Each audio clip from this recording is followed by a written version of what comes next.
సర్వం కోల్పోయిన తమను సీఎం చంద్రబాబు ఉదారంగా ఆదుకుంటున్నారంటూ వరద బాధితులు కృతజ్ఞతలు తెలిపారు. 50 రూపాయలు ఎలా 10 రూపాయలకి ఇస్తున్నారు. పర్వాలేదండి, పాలు అన్ని అందుకున్నాయి బాగానే. భోజనం ఉంటాయని 3 పూటలు ఇస్తున్నారు. ఇవాళ సరుకులు కూడా ఇచ్చారు.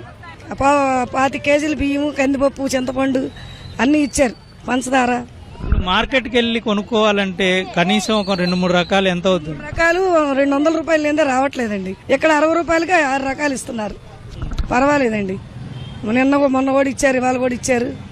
పర్వాలేదు. చెప్పండి అమ్మా, మీకు ఈ 2 రోజులు, ఈ వారం రోజులు మీరు ఇక్కడ ఎటువంటి పరిస్థితిలో ఉన్నారు? మీకు ఇట్లాంటిది ఏర్పాటు చేయడం ఎట్లా? ఇబ్బంది పడిపోయామండి, కానీ ఇలా చేయడం వల్ల చాలా ఉపయోగం ఉంది. బయట కొనాలంటే చాలా రేట్లుగా ఉన్నాయి.